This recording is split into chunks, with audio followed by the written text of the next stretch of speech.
Well, President Obama and the Chinese Premier Wen Jiabao promising to cooperate on economic issues. Still, though, there is no sign that China will do what the U.S. wants it to do, which is let the yuan get stronger. We're going to take you now to one of the best-known observers of China's economy, investor Marc Faber. He is the publisher of the Gloom, Boom, and Doom report, and Marc is joining us on the phone from Thailand. Marc, thank you so much for joining us. So we've seen the yuan rise about 2% this year. Chuck Schumer, congressman here, calling for a 20% rise. What's the most likely scenario, let's say, in the next 6 months? Well, I think that the yuan will continue to appreciate against the U.S. dollar along with the other Asian currencies because China, with its large reserves, can basically force the other currencies in Asia also upwards by buying them. And I don't think that China is terribly concerned about, say, a 10 or 20% appreciation of the yuan against the U.S. dollar. But what they don't like is to be pushed around by someone like Mr. Obama. All right. Well, you know the region well, Marc, and I'm just curious as to what you think the link is, if any, that the Japanese government has intervened, is selling its yen. Does this complicate at all the China-yuan story? Well, basically, we are in an Olympic game in the world to depreciate currencies. We don't have trade wars like in the 30s where you had import restrictions and essentially trade barriers. But countries, in my opinion, a mistake, they try to remain competitive by having a low currency. And so everybody in the world tries to lower the value of its currency. Hold that thought. We are back as promised with investor Marc Faber. He is the publisher of the Gloom, Boom, and Doom report, and he is joining us, or still staying with us. Thank goodness, Marc. Thanks, from Thailand. So we were talking before the break, and you said basically it's a mistake that every single country wants its currency to be low. I mean, we've seen it, at least with Japan, in very recent days. You like gold, but not currencies.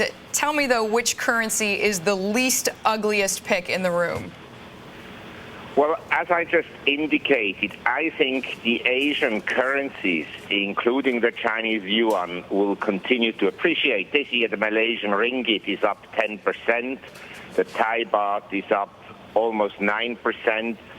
And the stock markets of Malaysia, Thailand, Philippines, Indonesia are all up in U.S. dollar terms between 15 and 35%.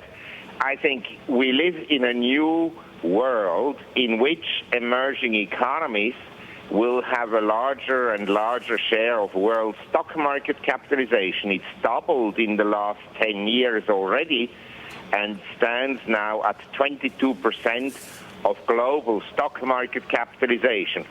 But I think in 10 years' time, emerging economies could be 50% of global stock market capitalization as a result, A, of currency gains against the U.S. dollar and the euro, and B, as a result of further capital gains in these markets, and C, because of new issues.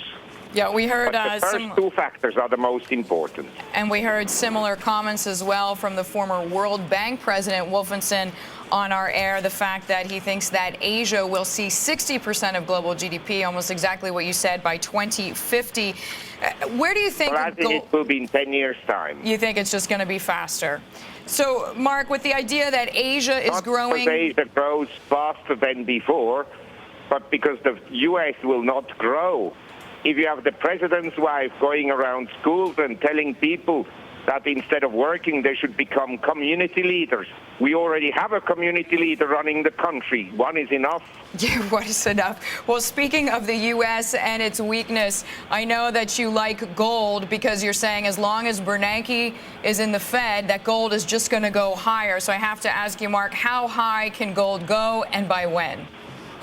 We have to ask Mr. Bernanke, and not just him. The other central bankers are not much better because, as I said to you, it's a race to lower the value of your currency. As soon as your currency becomes very strong, you monetize. And so the U.S. Fed, by keeping on monetizing, can force the others to also monetize. So how high it will go, I don't know.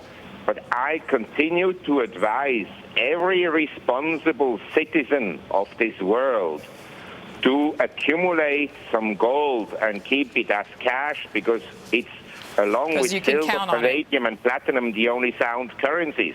Yeah, well, it seems like it is the fear of government trade, as our good friend Keith McCullough likes to say. What, Mark, does all this mean for the stock market? I mean, we hear a lot of different voices out there. Where does the S&P finish the year?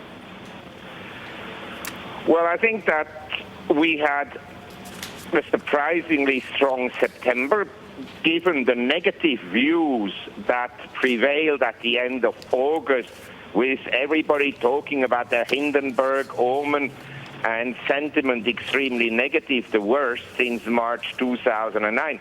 That could be expected, but I think that October, November could bring some downside turbulence. How much? But I would doubt the S&P drops below 950, because below 1,000, Q2 will come in earnest and in big amounts.